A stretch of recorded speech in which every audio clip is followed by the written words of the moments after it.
ഇംഗ്ലീഷിനെ കുറിച്ചിട്ട് കംപ്ലീറ്റ് ആയിട്ട് പഠിക്കുന്ന ആദ്യത്തെ ക്ലാസ്സിലേക്ക് എല്ലാവരെയും സ്വാഗതം ചെയ്യുന്നു. It's me Muhammad Safwan. Welcome to the English today.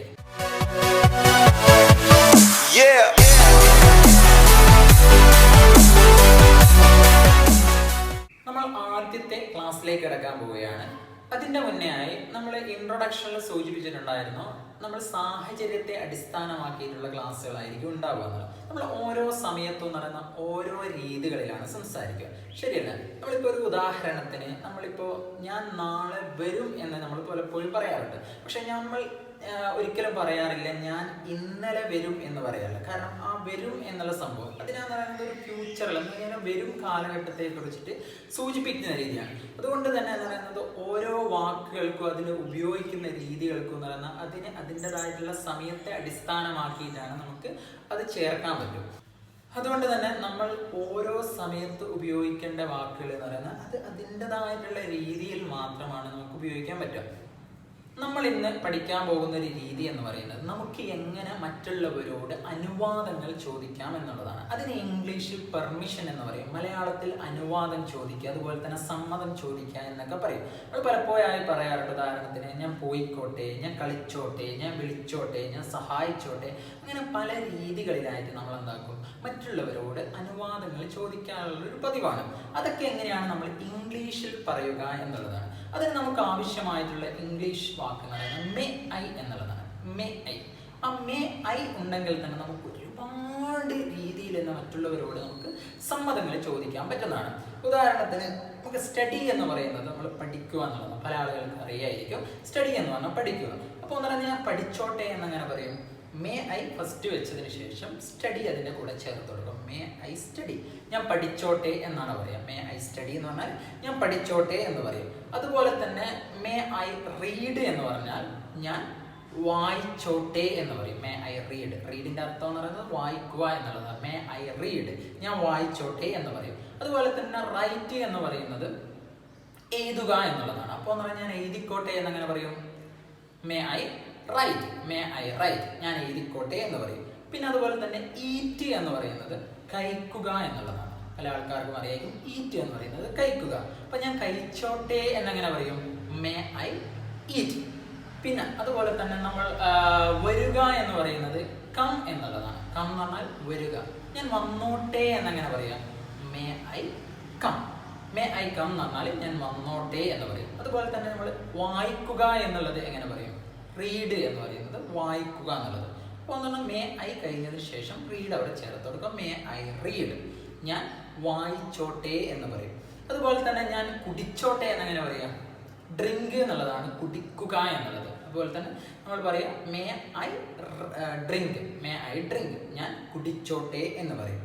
അതുപോലെ തന്നെ ഞാൻ ഇരുന്നോട്ടെ എന്നങ്ങനെ പറയും. ഇരിക്കുക എന്നുള്ള ഇംഗ്ലീഷ് വേണം. ഇരിക്കുക എന്ന് പറയുന്നത് സിറ്റ് എന്നുള്ളതാണ്. അപ്പോൾ മേ ഐ സിറ്റ് എന്ന് പറയുന്നത് ഞാൻ ഇരുന്നോട്ടെ എന്ന് പറയും. പിന്നെ കളിക്കുക എന്നുള്ള ഇംഗ്ലീഷ് ഏതാണ്? പ്ലേ എന്നുള്ളതാണ്. മേ ഐ പ്ലേ എന്ന് പറഞ്ഞാൽ ഞാൻ കളിച്ചോട്ടെ എന്നങ്ങനെ പറയും. അതുപോലെ തന്നെ നിങ്ങൾ മൈൻഡുകളിൽ ഒരുപാട് വാക്കുകൾ ഉണ്ടാവും, അത് അതിൻ്റെ കൂടെ ചേർത്ത് കൊടുക്കുക. അതുപോലെ തന്നെ ഇതിൻ്റെ ലാസ്റ്റ് ആയിട്ട് എന്ന് പറയുന്നത് ഒരുപാട് വാക്കുകൾ ഞാൻ കൊടുത്തിട്ടുണ്ട്. അത് നിങ്ങൾ സ്ക്രീൻഷോട്ട് എടുത്തിട്ട് അതിങ്ങനെ നോട്ടുകളിലേക്ക് ഒന്ന് ജസ്റ്റ് നോട്ട് ചെയ്ത് വെക്കുക. ഏറ്റവും നല്ലതായിരിക്കും. അത് നിങ്ങൾക്ക് പഠിക്കാൻ വേണ്ടിയിട്ട് ഒരുപാട് സഹായിക്കുന്നതാണ്. അത് ഒരുപാട് വാക്കുകൾ ഉണ്ടാവും, ജസ്റ്റ് ചേർത്ത് കൊടുത്തിട്ട് ഒന്ന് പ്രാക്ടീസ് ചെയ്യാം. പ്രാക്ടീസ് ചെയ്ത് കഴിഞ്ഞാൽ അത് നല്ല പെർഫെക്റ്റ് ആയിട്ട് നമുക്ക് അത് ആവശ്യത്തിനനുസരിച്ച് നമുക്ക് യൂസ് ചെയ്യാൻ പറ്റുന്നതാണ്. പിന്നെ ഇതിൻ്റെ കൂടെ നമുക്ക് എന്താക്കാം, കുറച്ച് വാക്കുകളൊക്കെ ചേർത്ത് കൊടുക്കാം. ഉദാഹരണത്തിന് മേ ഐ സ്റ്റഡി. സ്റ്റഡീൻ്റെ കൂടെ എന്ന് പറയുന്നത് നമുക്ക് എന്ത് ചേർക്കാം? May I study English. ഞാൻ ഇംഗ്ലീഷ് പഠിച്ചോട്ടെ എന്ന് പറയാം. ഇപ്പോൾ മേ ഐ ടേക്ക്, ഞാൻ എടുത്തോട്ടെ. മേ ഐ ടേക്ക് ബുക്ക് എടുത്തോട്ടെ എന്ന് പറയും. പിന്നെ മേ ഐ റൈറ്റ് എന്ന് പറയാം. മേ ഐ റൈറ്റ് ലെറ്റർ എഴുതിക്കോട്ടെ. മേ ഐ ഈറ്റ്, നമ്മൾ നാളെ കഴിക്കുക. മേ ഐ ഈറ്റ് ബ്രേക്ക്ഫാസ്റ്റ്, ഞാൻ ബ്രേക്ക്ഫാസ്റ്റ് കഴിച്ചോട്ടെ എന്ന് പറയും. പിന്നെ മേ ഐ കം, ഞാൻ വന്നോട്ടെ എന്ന് പറയും. മേ ഐ കം ഇന്ന് ചേർത്ത് കൊടുത്താൽ മേ ഐ കം ഇൻ. നമ്മൾ പലപ്പോഴായി പറയും may I come in sir. പലപ്പോഴായി നമ്മൾ ഈ ഒരു വാക്കുകൾ ഒരുപാട് പ്രാവശ്യം നമ്മൾ കേട്ടിട്ടാണ്. May I come in. ഇന്നാണ് അകത്തേക്ക്. May I come in sir, ഞാൻ അകത്തേക്ക് കയറിക്കോട്ടെ എന്ന് പറയും. അതുപോലെ തന്നെ മേ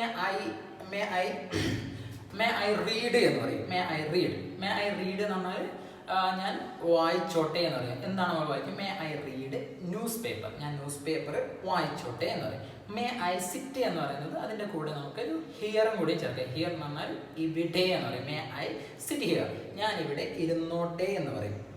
അതുപോലെ തന്നെ മേ ഐ പ്ലേ, ഞാൻ കളിച്ചോട്ടെ. മേ ഐ പ്ലേ ക്രിക്കറ്റ്, ഞാൻ ക്രിക്കറ്റ് കളിച്ചോട്ടെ എന്ന് പറയും. ഇതിൽ മെയിനായിട്ട് നിങ്ങൾ ശ്രദ്ധിക്കേണ്ടത് പറയുന്നത് പലപ്പോഴും പല കുട്ടികൾക്ക് മിസ്റ്റേക്ക് പറ്റുന്നത് മേ ഐ എന്ന് പറയുന്നത് അത് കഴിഞ്ഞതിന് ശേഷം നിങ്ങളൊരു എന്താണ് ഇപ്പോൾ ഉദാഹരണത്തിന് മേ ഐ സ്റ്റഡി ഇംഗ്ലീഷ് എന്ന് പറയുന്നത് അത് ഇംഗ്ലീഷ് ഫസ്റ്റ് ആയി പോകരുത്. മേ ഐ കഴിഞ്ഞതിന് ശേഷം ഇംഗ്ലീഷ് ആയി പോകരുത്. May I study may I English study എന്ന് പറഞ്ഞാൽ അത് തെറ്റാണ്. അപ്പോൾ എന്ന് പറയുന്നത് ഒരു പ്രവൃത്തി ആയി കഴിഞ്ഞതിന് ശേഷം നിർബന്ധമായും വെക്കുക. അത് കഴിഞ്ഞതിന് ശേഷം മാത്രമാണ് ഒരു എന്താണ് വാക്കുകൾ എന്ന് പറയുന്നത് അത് ജസ്റ്റ് ചേർത്ത് കൊടുക്കുക.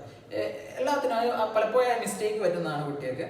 അപ്പോൾ എന്ന് പറയുന്നത് മേ ഐ ടേക്ക് ബുക്ക് എന്ന് പറയുന്നത് മേ ഐ ബുക്ക് ടേക്ക് എന്നായി പോകരുത്. ഓക്കെ, അതുപോലെ തന്നെ may I read news paper എന്ന് പറയുന്നത് may I news paper read എന്നായി പോകരുത്. അപ്പോൾ എന്ന് പറയുന്ന ഒരു പ്രവൃത്തി എന്താണോ അതിൻ്റെ പ്രവൃത്തി അത് നിങ്ങൾ കൃത്യമായിട്ട് ഇവിടെ രേഖപ്പെടുത്തി കൊടുക്കുക.